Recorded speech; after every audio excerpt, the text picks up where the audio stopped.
Capítulo 11. Jefté era un gran guerrero de la región de Galaad. Era hijo de Galaad, pero su madre era una prostituta. La esposa de Galaad tuvo varios hijos, y cuando esos medios hermanos de Jefté crecieron, lo echaron del territorio. Tú no recibirás ninguna parte de la herencia de nuestro padre, porque eres hijo de una prostituta. Así que Jefté huyó de sus hermanos y vivió en la tierra de Tob. En poco tiempo tuvo una banda de rebeldes despreciables que lo seguían. Por ese entonces, los amonitas comenzaron a hacer guerra contra Israel. Así que cuando los amonitas atacaron, los ancianos de Galaad mandaron a buscar a Jefté a la tierra de Tob, y le dijeron: Ven y sé nuestro comandante. Ayúdanos a pelear contra los amonitas. Pero Jefté les respondió: ¿Acaso no son ustedes los mismos que me odiaban y me echaron de la casa de mi padre? ¿Por qué vienen a buscarme ahora que están en apuros? Porque te necesitamos. Si marchas al frente de nosotros a la batalla contra los amonitas, te proclamaremos gobernante de todo el pueblo de Galaad. A ver si entiendo bien. Si voy con ustedes y el Señor me da la victoria sobre los amonitas, ¿de veras me harán gobernante de todo el pueblo? ¡El Señor es nuestro testigo! Prometemos hacer todo lo que tú digas. Entonces Jefté fue con los ancianos de Galaad, y el pueblo lo proclamó gobernante y comandante del ejército. En Mizpa, en presencia del Señor, Jefté repitió lo que les había dicho a los ancianos. Luego Jefté envió mensajeros al rey Amón para preguntarle: ¿por qué has salido a pelear contra mi tierra? El rey de Amón contestó a los mensajeros de Jefté: Cuando los israelitas salieron de Egipto, me robaron la tierra desde el río Arnón hasta el río Jaboc, y desde allí hasta el Jordán.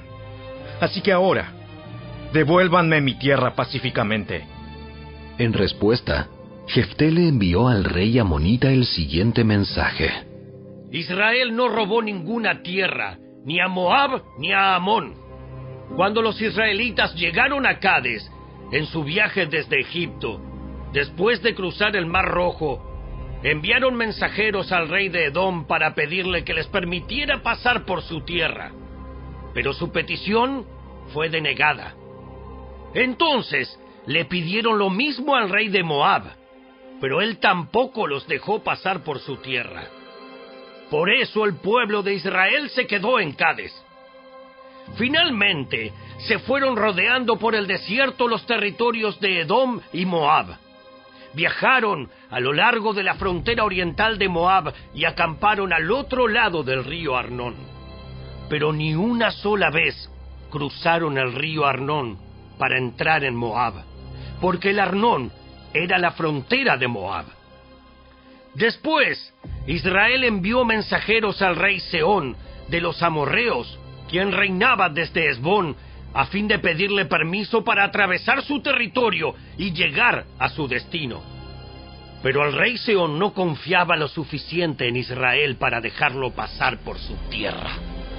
En cambio, movilizó a su ejército en Jaasa y atacó a los israelitas. Pero el Señor, Dios de Israel, le dio a su pueblo la victoria sobre el rey Sehón. Entonces Israel se apoderó de la tierra de los amorreos, quienes vivían en aquella región, desde el río Arnón hasta el río Jaboc, y desde el desierto oriental hasta el Jordán. Así que, como ves, fue el Señor, Dios de Israel, quien les quitó la tierra a los amorreos y se la dio a Israel. Entonces, ¿por qué tendríamos que devolvértela a ti?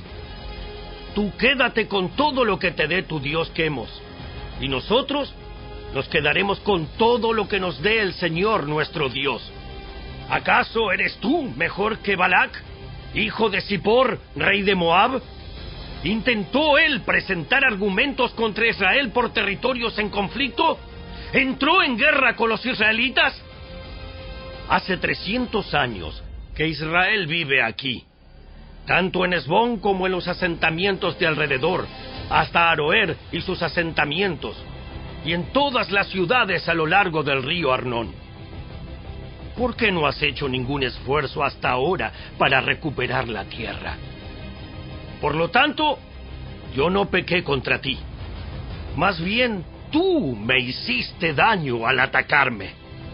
Que el Señor, quien es juez, decida hoy quién de nosotros tiene la razón, si Amón o Israel.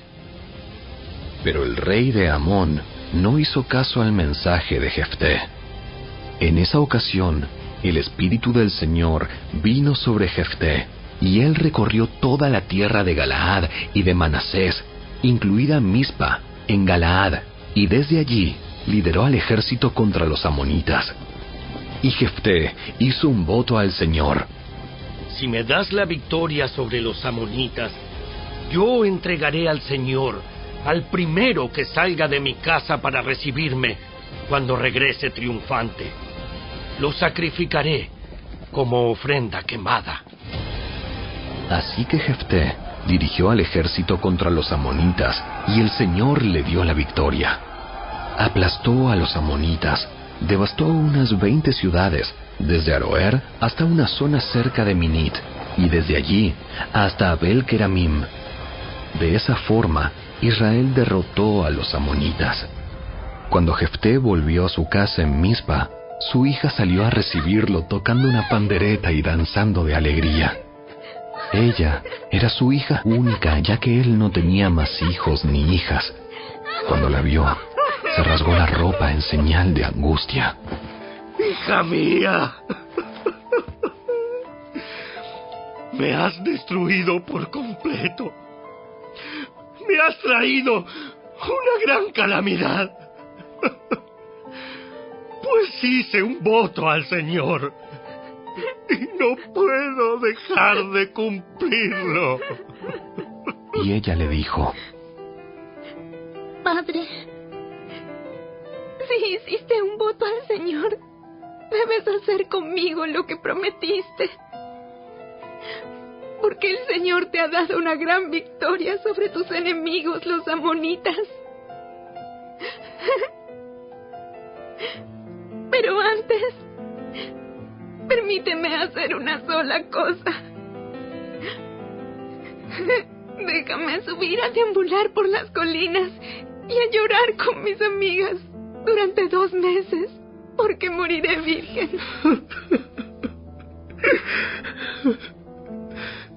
Puedes ir.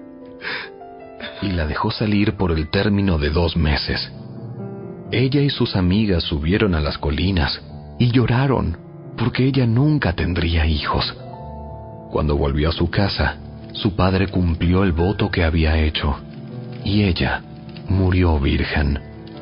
Así que se hizo costumbre en Israel que las jóvenes israelitas se ausentaran 4 días cada año para lamentar la desgracia de la hija de Jefté.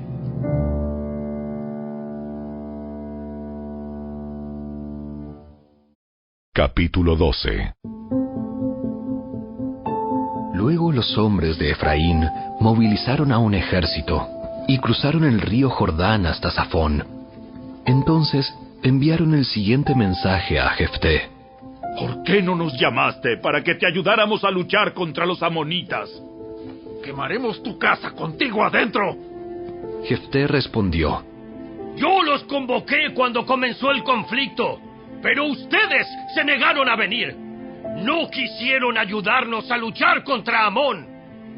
De modo que al ver que no vendrían, arriesgué mi vida y salí a combatir sin ustedes. Y el Señor me dio la victoria sobre los amonitas. Así que, ¿por qué vienen ahora a pelear conmigo? Ustedes, los de Galaad, no son más que fugitivos de Efraín y de Manasés. Entonces Jefté reunió a todos los hombres de Galaad, atacó a los hombres de Efraín y los derrotó. Jefté tomó control de los vados del río Jordán, y cada vez que un fugitivo de Efraín trataba de cruzar para volver a su tierra, los hombres de Galaad lo desafiaban preguntándole: ¿eres miembro de la tribu de Efraín? Si decía el hombre: no, no lo soy, ellos le pedían que pronunciara la palabra Shibolet. Si era de Efraín, diría Sibolet, porque a la gente de Efraín le cuesta pronunciar bien esa palabra. Entonces se lo llevaban y lo mataban en los vados del Jordán. En total, mataron a 42,000 de la tribu de Efraín en esos días. Jefté fue juez de Israel durante 6 años. Cuando murió, lo enterraron en una de las ciudades de Galaad. Después de la muerte de Jefté, Ibsán de Belén fue juez de Israel. Tuvo 30 hijos y 30 hijas. Envió a sus hijas a casarse con hombres que no pertenecían a su clan, y trajo 30 mujeres jóvenes que tampoco eran de su clan para que se casaran con sus hijos. Ibsán fue juez de Israel durante 7 años. Cuando murió, lo enterraron en Belén. Después de la muerte de Ibsán, Elón, de la tribu de Zabulón, fue juez de Israel durante 10 años. Cuando murió, lo enterraron en Ajalón, en la tierra de Zabulón. Después de la muerte de Elón, fue juez de Israel Abdón, hijo de Hilel, de Piratón. Tuvo 40 hijos varones y 30 nietos varones, quienes cabalgaban sobre 70 burros. Fue juez en Israel por 8 años. Cuando murió, lo enterraron en Piratón, en Efraín, en la zona montañosa de los amalecitas.